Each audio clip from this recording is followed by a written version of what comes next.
Hello, pum.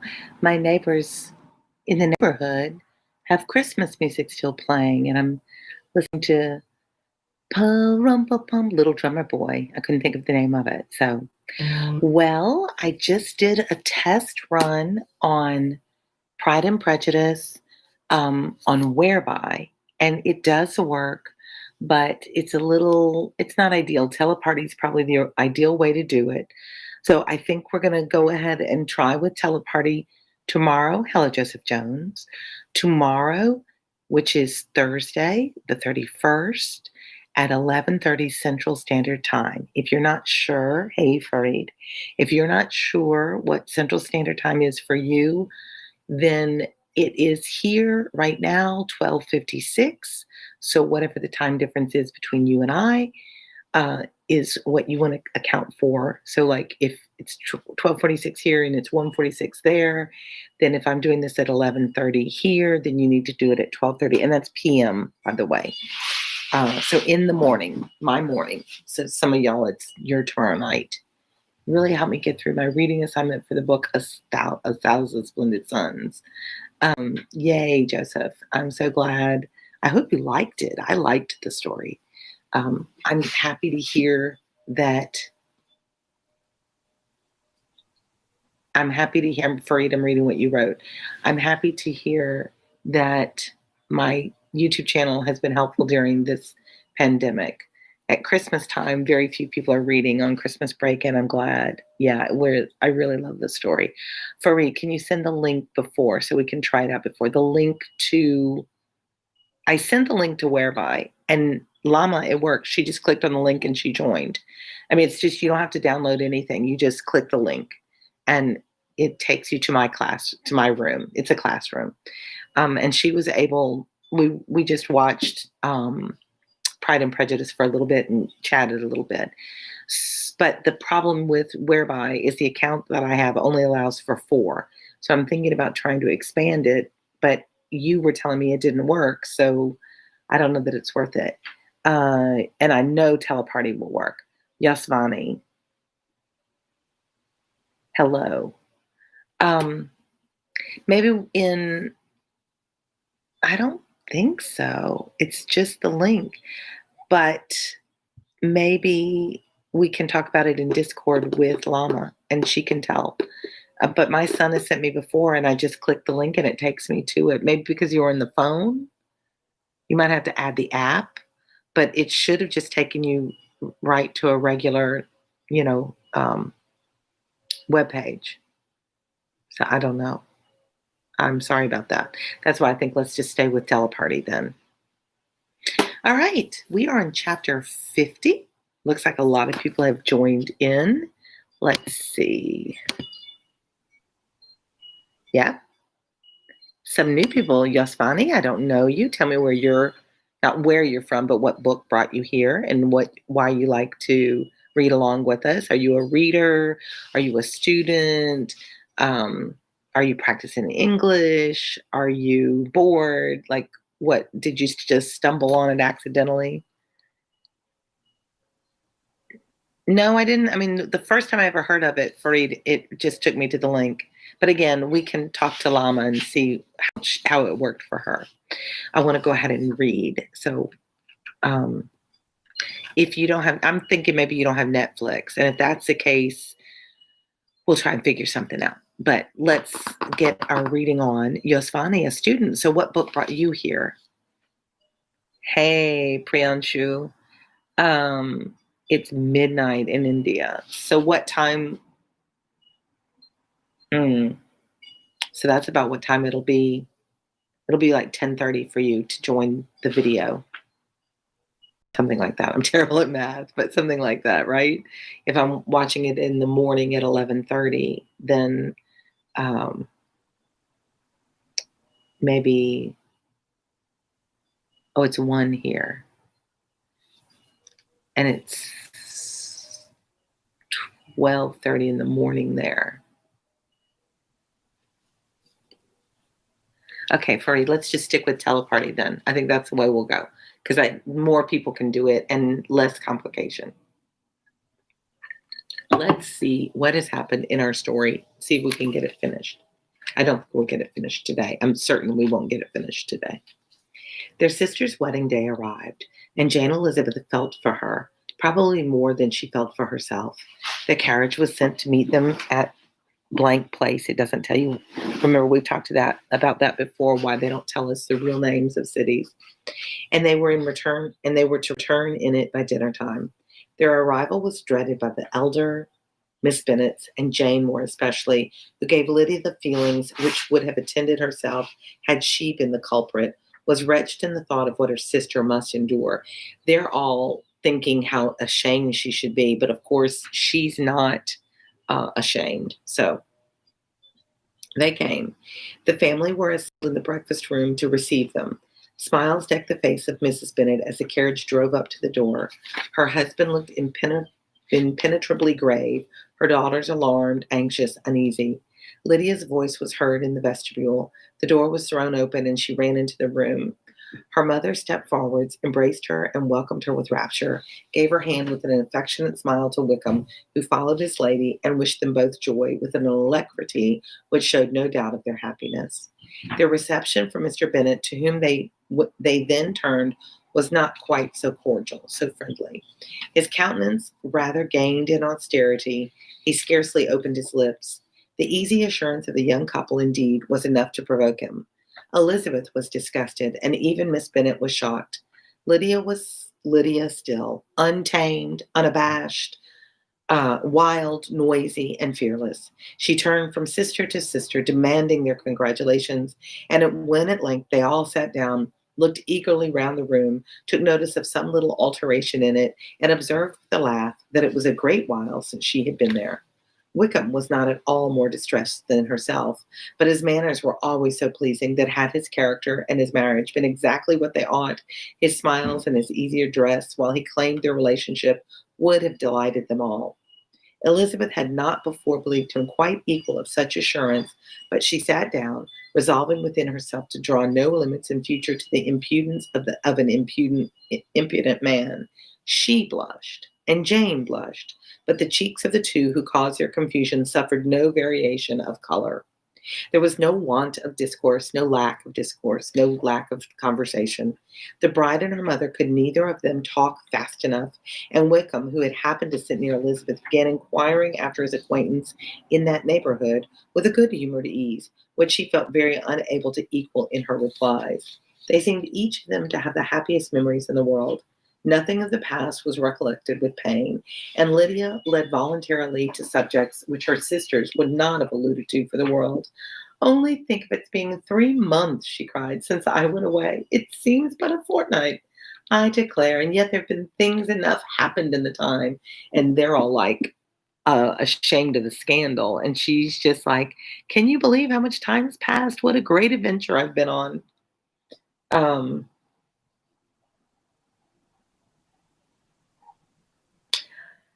Good gracious, when I went away, I'm sure I had no more idea of being married till I came back again, though I thought it would be very good fun if I was. Her father lifted up his eyes. Jane was distressed. Elizabeth looked expressively at Lydia, but she, who never heard nor saw anything of which she chose to be insensible, gaily continued, "Oh, mamma, did the people hereabouts know I'm married today? I was afraid they might not, and we overtook William Goulding in his curricle. So I was determined he should know about it. And so I let down the side glass next to him, took off my glove, and let my hand just rest upon the window frame so that he might see the ring, and then I bowed and smiled like anything." Elizabeth could bear it no longer. She got up and ran out of the room, and returned no more till she heard them passing through the hall to the dining parlor. She then joined them soon enough to see Lydia, with anxious parade, walk up to her mother's right hand, and hear her say to her eldest daughter, "Ah, Jane, I take your place now, and you must go lower because I am a married woman." So it goes back to the status of the societal order. Because she's married, she's now higher in status than her unmarried older sister. And of course, she's gloating about it. Yes, finally, I wanted to read more books that I don't know because I'm now in school. Sam's Loop, hello. And I'm not in school. That makes sense. Hey, Llama, I didn't realize you were here. I'm glad you're here. So Lydia learned nothing from all of her escapades. Let's see.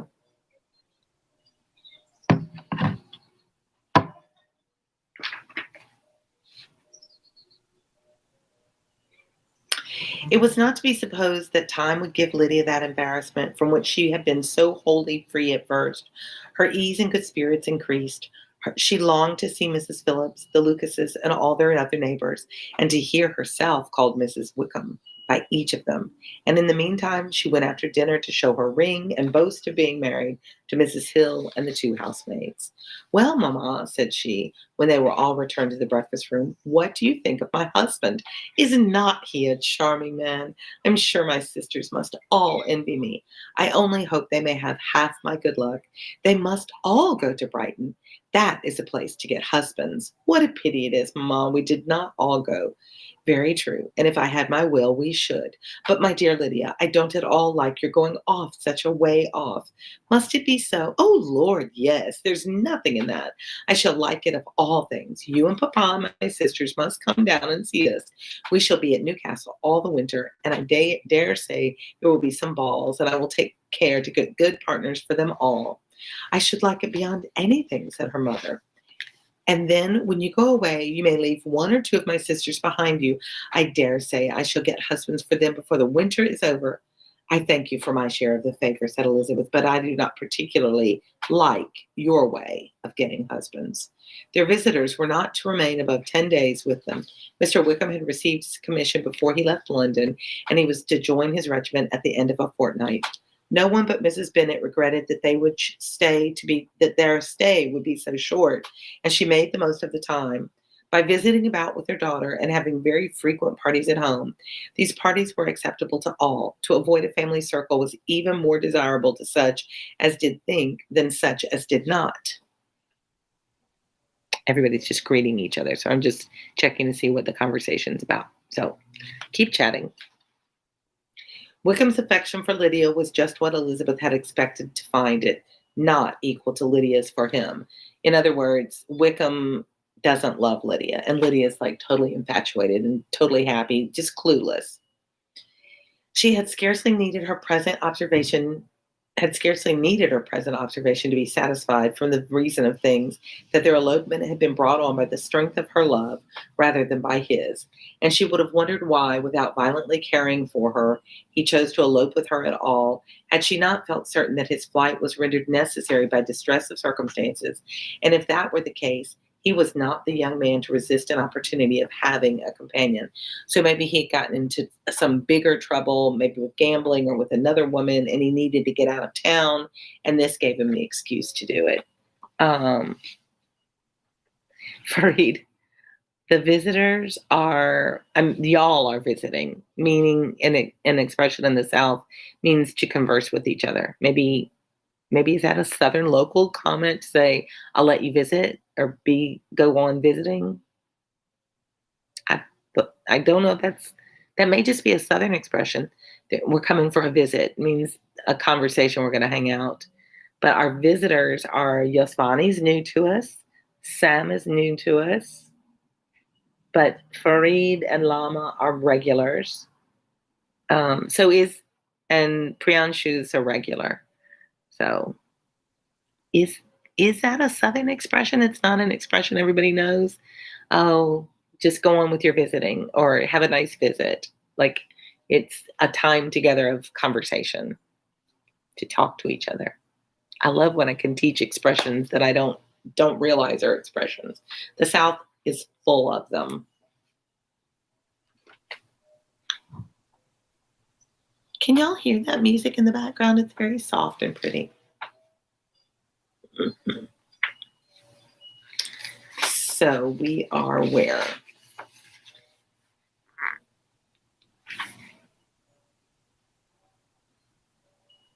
I thank you for, no one, I'm reading, Wickham got there. Lydia was exceedingly fond of him. He was her dear Wickham on every occasion. No one was to be put in competition with him. He did everything best in the world, and she was sure he would kill more birds on the 1st of September than anybody else in the country. One morning, soon after their arrival, as she was sitting with her two elder sisters, she said to Elizabeth, "Lizzie, I never gave you an account of my wedding, I believe. You were not by when I told Mamma and the others all about it. Are not you curious to hear how it was managed?" "Not really," replied Elizabeth. "I think there cannot be too little said on the subject." "La, you are so strange. But I must tell you how it went off. We were married, at St. Clement's, because Wickham's lodgings were in that parish, and it was settled that we should all be there by 11 o'clock. My uncle and aunt and I were to go in together, and the others were to meet us at the church. Well, Monday morning came, and I was in such a fuss. I was so afraid, that something would happen to put it off, and then I should have gone quite distracted. There was my aunt, and all the time I was dressing, preaching and talking away, just as if she was reading a sermon. However, I did not hear above one word in 10, for I was thinking, you may suppose, of my dear Wickham. I longed to know whether he would be married in his blue coat. Well, and so we breakfast at 10, as usual. I thought it would never be over, for, by the by, you are to understand that my uncle and aunt were horrid unpleasant all the time I was with them. If you'll believe me, I did not once put my foot out of doors, though I was there a fortnight, not one party or scheme or anything. To be sure, London was rather thin, but however, the little theatre was open. Well, and so just as the carriage came to the door, my uncle was called away upon business to that horrid man, Mr. Stone. And then, when once they get together, there is none of it. Well, I was so frightened I did not know what to do, for my uncle was to give me away, and if we were beyond the hour, we could not be married all day. But luckily, he came back again in 10 minutes' time, and then we all set out. However, I recollected afterwards that if he had been prevented going, the wedding need not be put off, for Mr. Darcy might have done as well. "Mr. Darcy?" repeated Elizabeth in utter amazement. "Oh, yes. He was to come there with Wickham, But gracious me, I quite forgot. I ought not to have said a word about it. I promised them so faithfully. What will Wickham say? It was to be such a secret."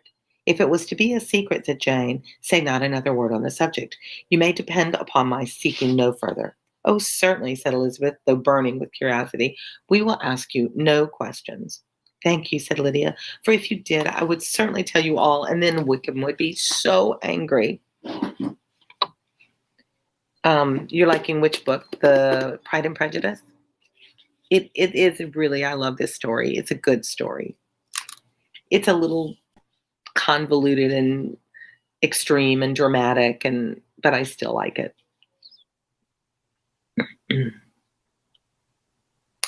"Thank you," said Lydia.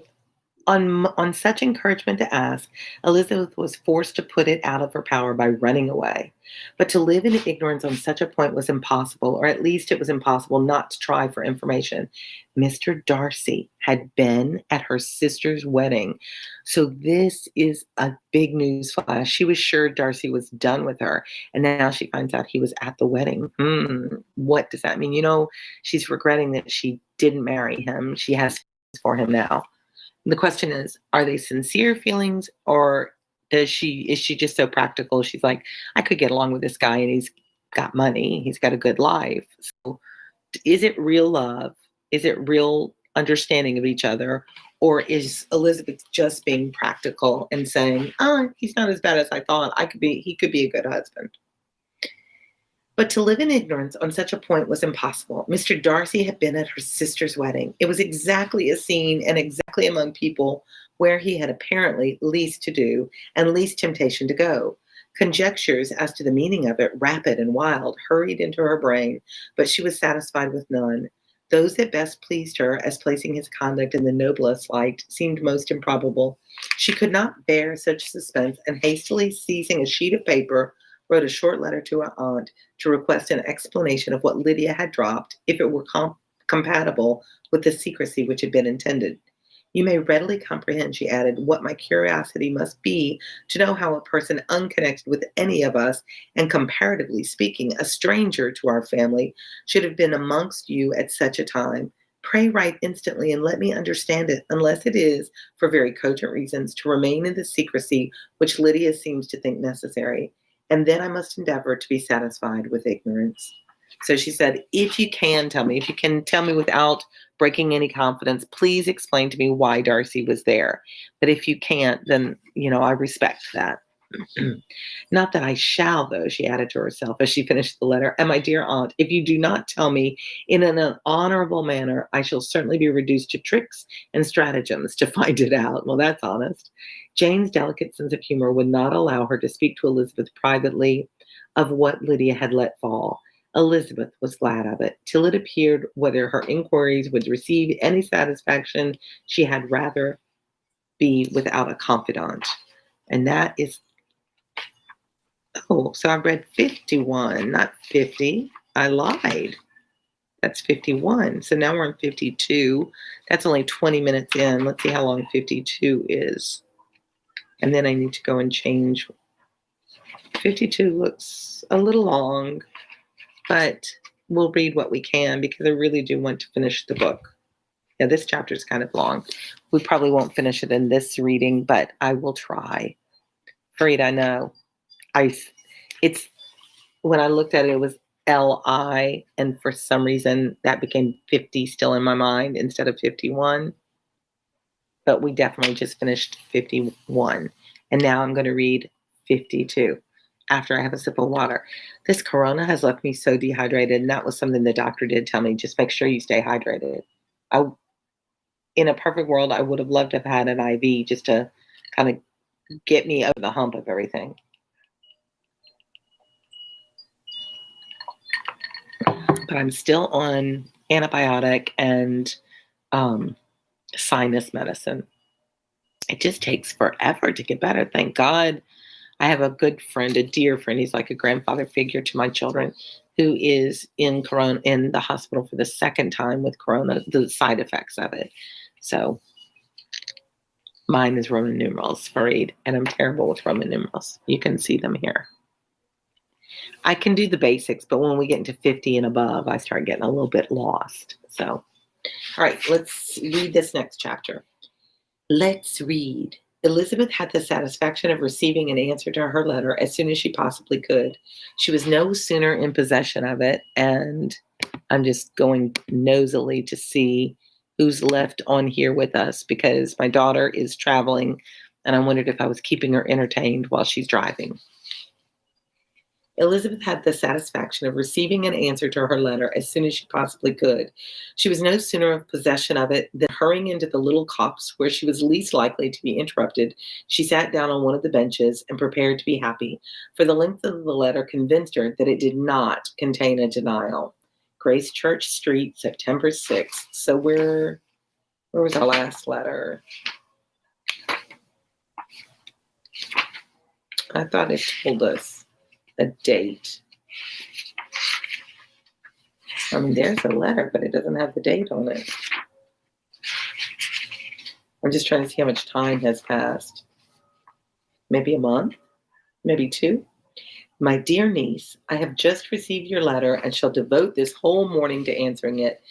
Can you imagine back in the days when people just sat down and not emailed, but not texted, but wrote these long, responsive letters? Hey, Ruby. As I perceive that a little writing will not compromise what I have to tell you, I must confess myself surprised by your application. I did not expect it from you.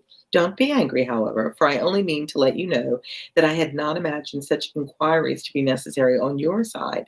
If you do not choose to understand me, forgive my impertinence.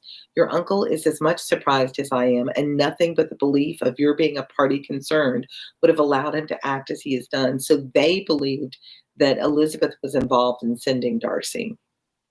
But if you're really innocent, ignorant, I must be more explicit. On the very day of my coming home from Longbourn, your uncle had a most unexpected visitor. Mr. Darcy called and was shut up with him several hours. It was all over before I arrived, so my curiosity was not so dreadfully racked as yours seems to have been. He came to tell Mr. Gardiner that he had found out where your sister and Mr. Wickham were, and that he had seen and talked with them both. Wickham repeatedly, Lydia once. From what I can collect, he left Derbyshire only one day after ourselves and came to town with the resolution of hunting for them. The motive professed was his conviction of its being owing to himself that Wickham's worthlessness had not been so well known as to make it impossible for any young woman of character to love confide in him. So Darcy's saying it was his fault that Wickham was received in good society because they knew, what are we oh wowing at, Ruby? Because he knew that had he warned the community about Wickham's nature, that none of this would have happened. So he felt responsible for everything. Do we believe that, or does he just care about Elizabeth? That's the bigger question.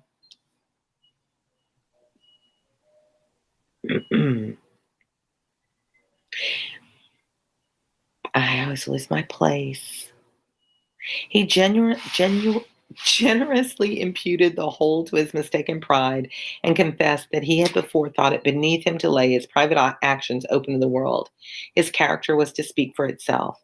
He called it, therefore, his duty to step forward and endeavor to remedy an evil which had been brought on by himself. If he had another motive, I am sure it would never disgrace him. He had been some days in town before he was able to discover them, but he had something to direct his search, which was more than we had, and the consciousness of this was another reason for his resolving to follow us. There is a lady, it seems, a Mrs. Young, who was some time ago governess to Miss Darcy and was dismissed from her charge on some cause of disapprobation, though he did not say what. She then took a large house in Edward Street and was since maintained herself by letting lodgings. This Mrs. Young was, he knew, intimately acquainted with Wickham, and he went to her for intelligence of him as soon as he got to town. But it was 2 or 3 days before he could get from her what he wanted. She would not betray her trust, I suppose, without bribery and corruption, for she really did know where her friend was to be found. So that was the governess of Darcy's sister that had been in on helping them elope. And so Darcy went to her because she now, after being released from her job, she'd opened this boarding house, kind of like an Airbnb. And she didn't want to tell on Wickham right away, but she did know where he was. But he found Lydia absolutely resolved on remaining where she was. She cared for none of her friends. She wanted no help of his. She would not hear of leaving Wickham. She was sure they should be married some time or other, and it did not much signify when. Since such were her feelings, it only remained, he thought, to secure and expedite a marriage, which in his very first conversation with Wickham, he easily learnt had never been his design. So Wickham ran away with her with no intention of marrying her. He confessed himself obliged to leave the regiment on account of some debts of honor which were very pressing, and scrupled not to lay all the ill consequences of Lydia's flight on her own folly alone. He meant to resign his commission immediately, and as to his future situation, he could conjecture very little about it. He must go somewhere, but he did not know where, and he knew he should have nothing to live on. Mr. Darcy asked him why he had not married your sister at once. Though Mr. Bennet was not imagined to be very rich, he would have been able to do something for him, and his situation must have been benefited by marriage. But he found, in reply to this question, that Wickham still cherished the hope of more effectively making his fortune by marriage in some other country. So Wickham's like, yeah, I ran off with her, but I didn't marry her because I figured I could eventually find a richer girl to trick into marriage, maybe somebody that was from another country. But under such circumstances, however, he was not likely to be proof against the temptation of immediate relief. They met several times, for there was much to be discussed. Wickham, of course, wanted more than he could get, but at length was reduced to be reasonable. Everything being settled between them, Mr. Darcy's next step was to make your uncle acquainted with it, and he first called in Grace Church Street the evening before I came home. But Mr. Gardiner could not be seen, and Mr. Darcy found on further inquiry that your father was still with him, but would quit town the next morning. He did not judge your father to be a person whom he could so properly consult as your uncle, and therefore readily postponed seeing him till after the departure of the former. He did not leave his name until the next day. It was only known that a gentleman had called on business. On Saturday he came again. Your father was gone, your uncle at home, and as I said before, they had a great deal to talk together. They met again on Sunday, and then I saw him too. It was not all settled before Monday. As soon as it was, the express was sent off to Longbourn, but our visitor was very obstinate. I fancy, Lizzie, that obstinacy is the real defect of his character after all.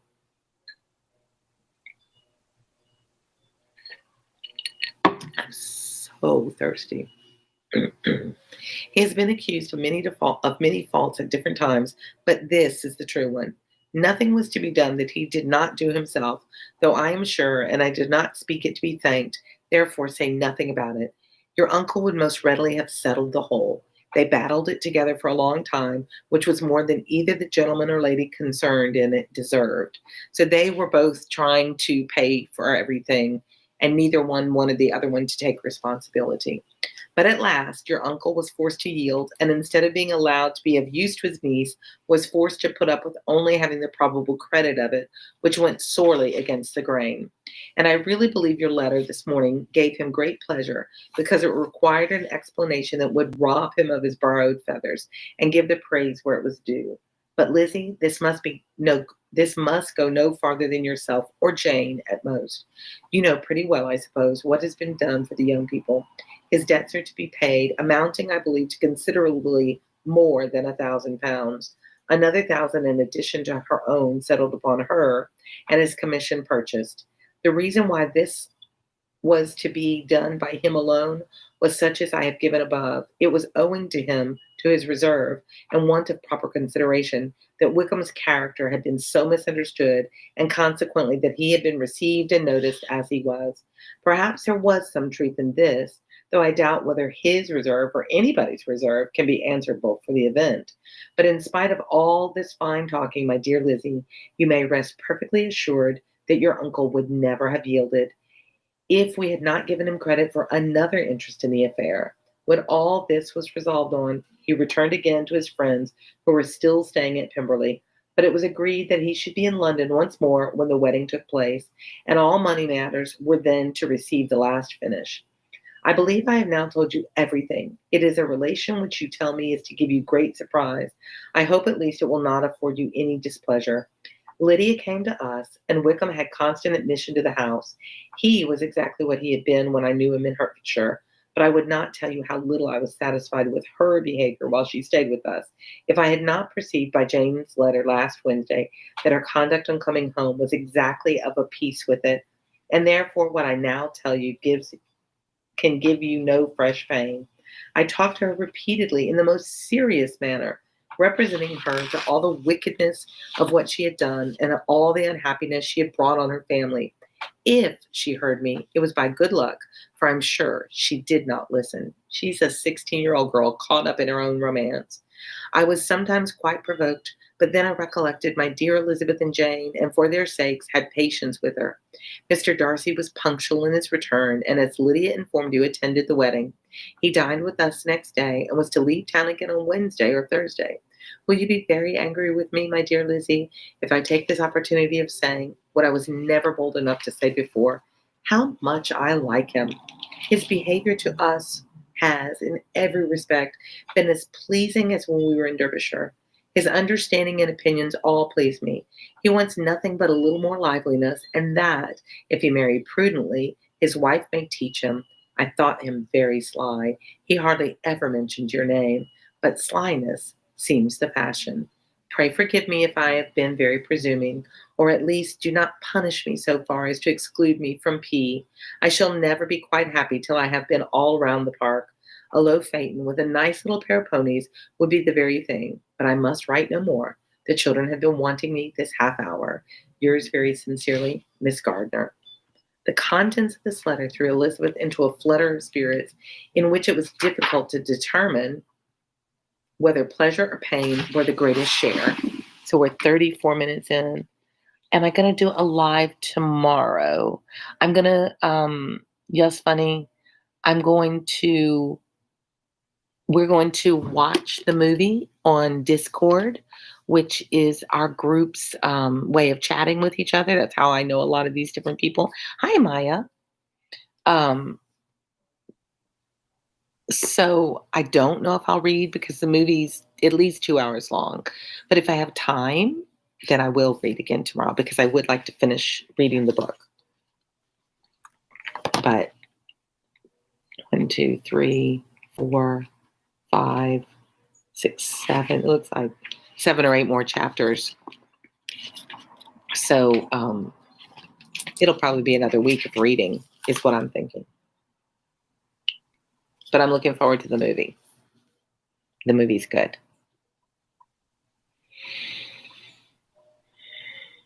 The vague and unsettled suspicions which uncertainty had produced of what Mr. Darcy might have been doing to forward her sister's match, which he had feared to encourage as an exertion of goodness too great to be probable, at the same time dreaded to be just, from the pain of obligation, were proved beyond their greatest extent to be true. He had followed them purposely to town. He had taken on himself all the trouble and mortification attendant on such a research, in which supplication had been necessary to a woman whom he must abomin, abom, ab, abominate, hate, abominate. I don't know why I can't say that word, abominate, and despise, and where he was reduced to meet, frequently meet, reason with, persuade, and finally bribe the man whom he almost, I think I might need to stop reading. I can't get words out. Whom he always most wished to avoid, and whose very name it was punishment to him to pronounce. He had done all this for a girl whom he could neither regard nor esteem. Her heart did whisper that he had done it for her, but it was a hope shortly checked by other considerations, and she soon felt that even her vanity was insufficient when required to depend on his affection for her, for a woman who had already refused him was able to overcome a sentiment so natural as abhorrence against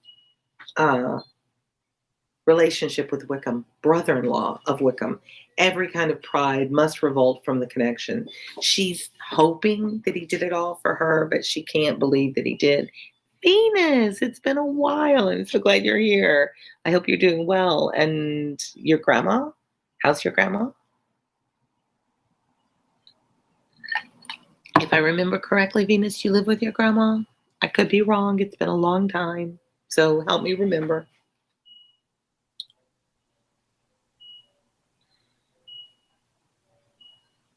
It was painful, exceedingly painful, to know that they were under obligations to a person who could never receive a return.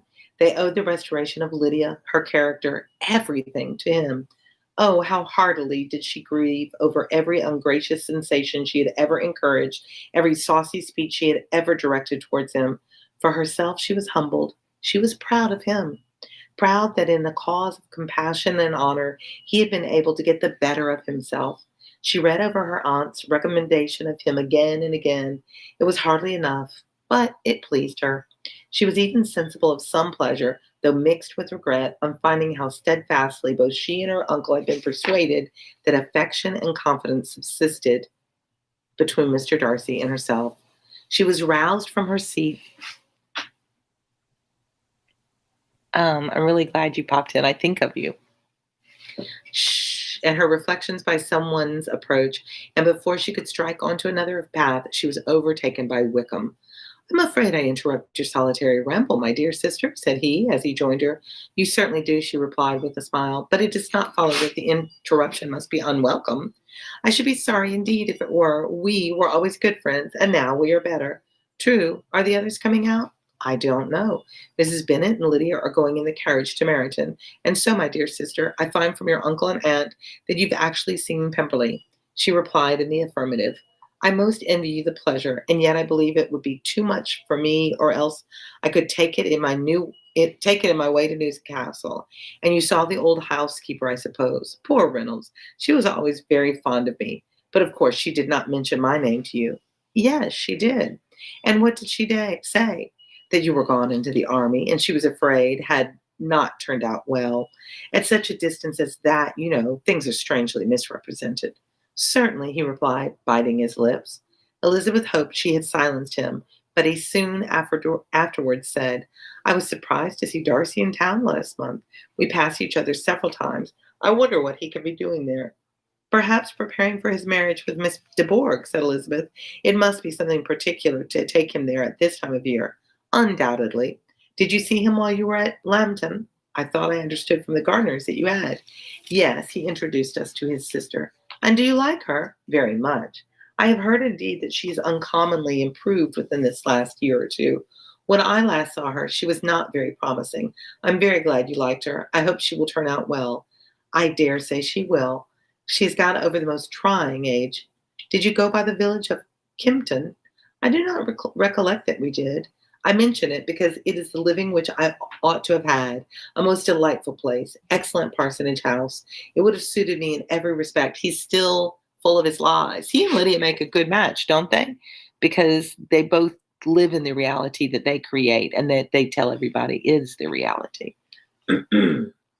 How should you like making sermons? Exceedingly well. I should have considered it as part of my duty, and the exertion would soon have been nothing. One ought not to repine, but, to be sure, it would have been such a thing for me. The quiet, the retirement of such a life would have answered all my ideas of happiness, but it is not to be. Did you ever hear Darcy mention the circumstance when you were in Kent? I have heard from authority which I thought as good that it was but that it was left you conditionally only, and at the will of the present patron. You have. Yes, there was something in that. I told you so from the first. You may remember.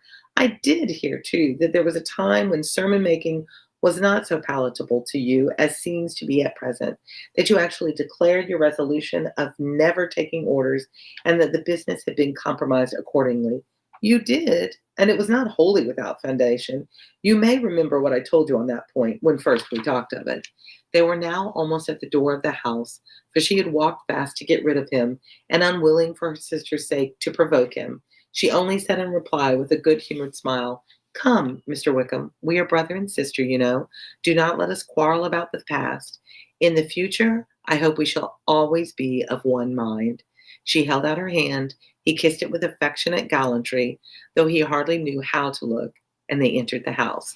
So she's basically said, I know the truth about you, but I'm not going to hold it against you.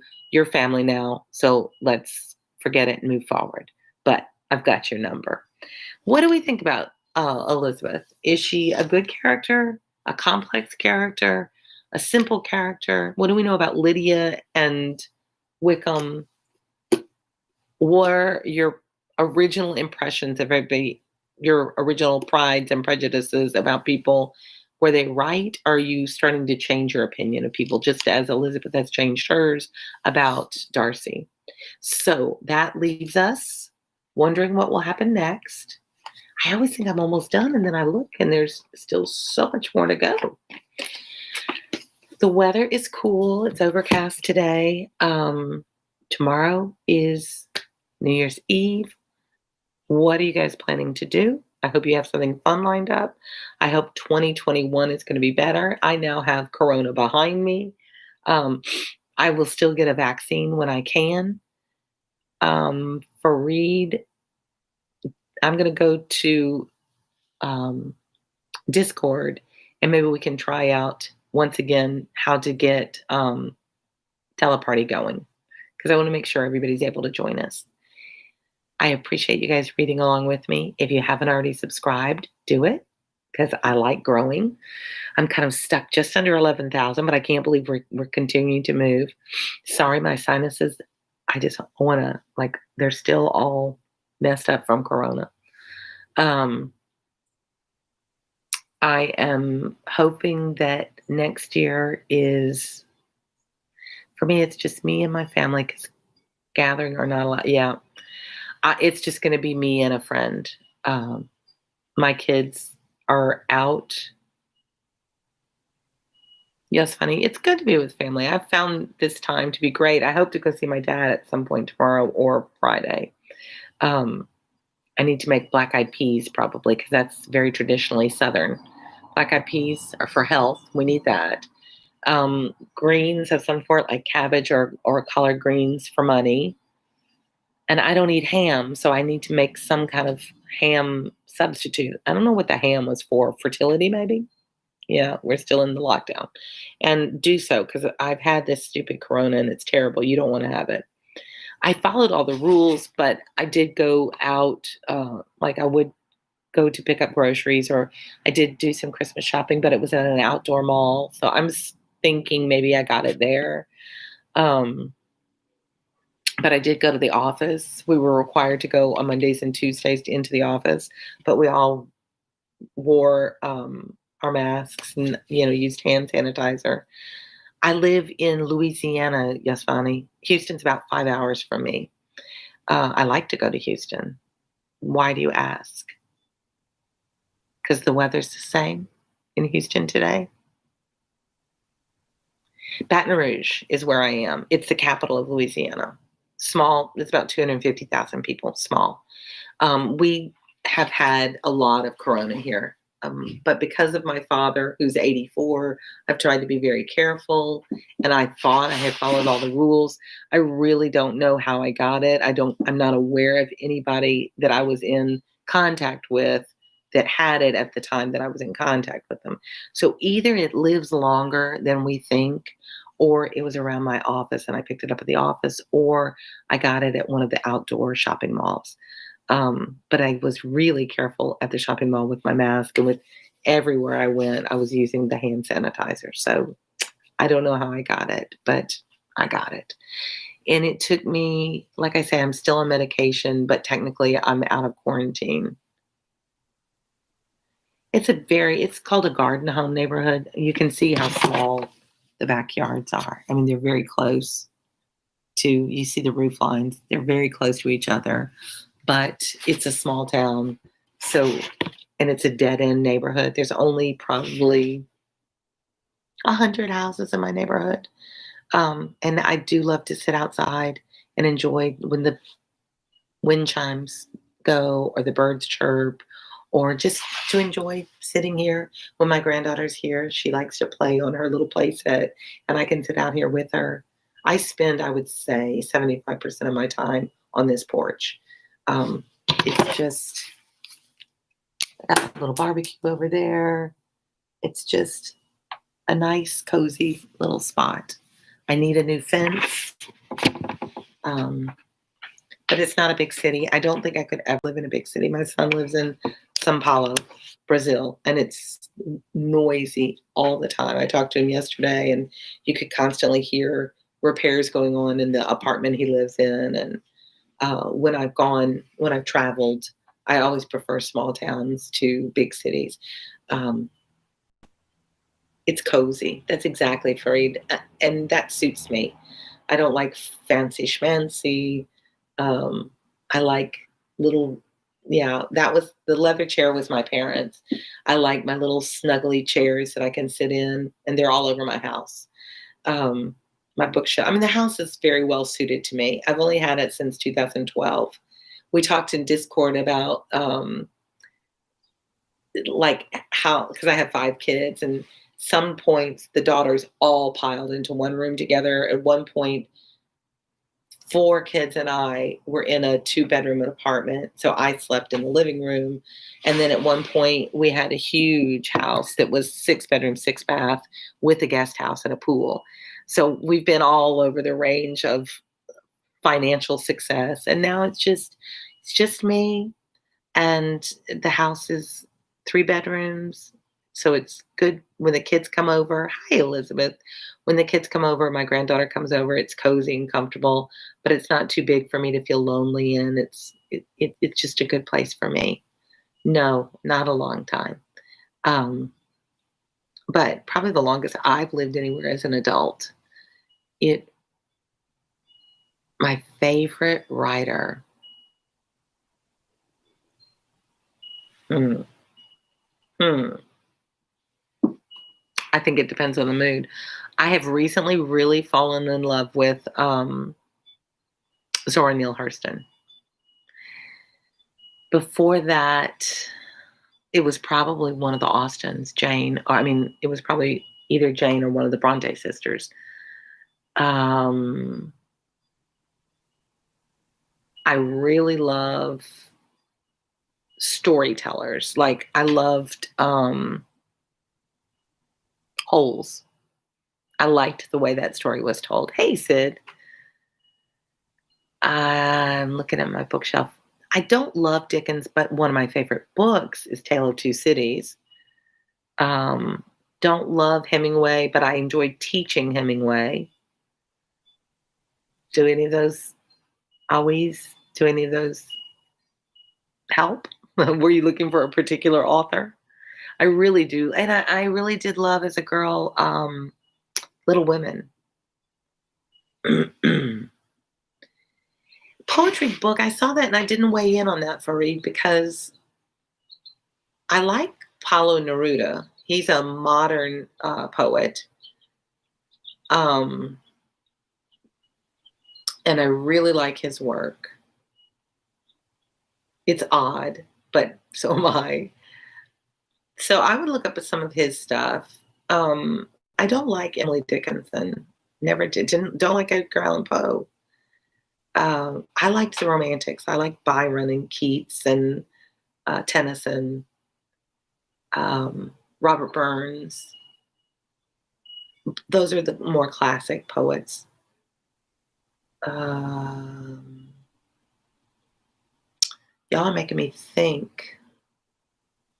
Hosseini's an amazing writer. I love the story he tells. I like books to tell stories. I mean, that's what really appeals to me. And I like books that really create believable characters. And Austen does that. Wuthering Heights, love. Like, I am Heathcliff. It's this, I think it's the character I most, until I came across Their Eyes Were Watching God, it was the character I probably most connected with because she sees the inequity of it all. She sees the privilege she has. And, her statement to society is you can throw out Heathcliff and you can say he's beneath us, but he and I are the same. And you accept me, so you should accept him too. Elise, what about you? What are some authors you like? And then I'll let you guys go. I don't like that this year's been rough. It's funny, nor do I. But I have to tell you, I've really grown as a human being because of this year. I've learned I was a person who thought I had a lot more control over life than I do. We don't have control, but we have control over how we're going to respond to it. That we can. I didn't like having Corona, but I didn't like my Christmas being alone without my children and without my dad. But we can control how we choose to react to that. And I chose to be happy. I chose to see what was good in each of the moments. I chose to cook what I wanted to cook for myself. I chose to decorate my house the way I wanted to decorate it for me and to take care of me. And that's something women and mothers typically don't do. We spend our lives doing the things for our husbands or boyfriends or children or parents or students, or, we spend our life thinking, what do they want? Not asking, what do I want? And so this year has made me look and say, well, it's just you, Rachel. So I've done this YouTube channel, which has been such a rich experience for me. Not financially rich, but just emotionally rich. And I have learned to be more patient, and I've learned to be more accepting. And I've learned that things that I think are the end of the world are not the end of the world. So I'm going to look that one up.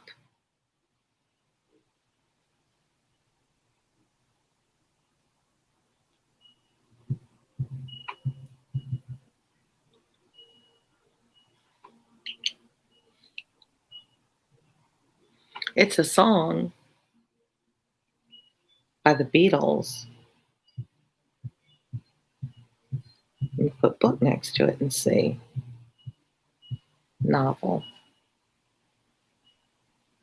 Haruki Murakami. Oh, I think I know this author. Watanabe. I think my dad has read this author and really likes him. I need to look into it. Thank you for the recommendation. Tokyo. I'm not that fascinated with Japanese literature. I'm not fascinated. I mean, I'm just not that well versed in it at all. And I tried when I was the international director for Chinese students. I tried to read more Chinese based Asian-based stories. But I just didn't. Why have you guys? Oh, Kafka. Oh, I have not read Kafka. You guys, I tell you, that was my generation, and it was this wild, the '60s, these radical people. And I was very conservative when I was young, so I avoided these more radical writers and these uh, exploratory, push the envelope of society and culture. And so I haven't really read them because I was shy and I was timid and I was conservative, and they seemed like they would be wild, outside of my knowledge. And now the time passed and I didn't read it at the time. And now you guys talk about it. And I just need more time in the day to read. I don't give myself that time to read. But I love hearing when you guys talk about different books. My son, and I put this in Discord, my son told me today his favorite is, um, no, that's not where he wrote. I have so many places that we write. Malazan, Book of the Fallen. He's a gamer and he plays Final Fantasy, which has been around, like, he's 36, so he's been playing gaming forever. Watership Down I introduced him to that book when he was young. He was a really advanced reader and the books were too simple for him, but I didn't want it to be topics that were inappropriate for the age that he was. So I introduced him to Watership Down, and it's anamorphism, where animals take on characteristics of humans. So it's about this warren of rabbits, and it's a political book, kind of a little like Animal Farm. So those are some books we've been talking about, my son and I. All right, well, guys, it's almost an hour there, and I don't know what I'm going to do, chat on Discord a little bit, see if we can figure out how to get the movie showing tomorrow and enjoy this nice weather. So I like having some new faces or new names on here. Let me know more about y'all. If you want to join us and talk over at Discord, we're happy to have you join us there. The link is all over the place. You can look back at other reads and you'll see it. And I will enjoy my evening, as you said. I think I'm making fish for dinner, rice. I think that's going to be it. Have a happy new year.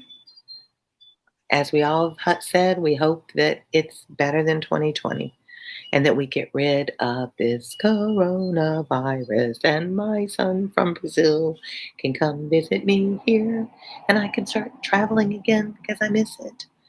Hopefully Germany next year. That's what I'm planning on, to see my German friends when they return to Germany and go visit them. And I think that'll be amazing. So subscribe if you haven't done it. Ring the bell so you know when I go live.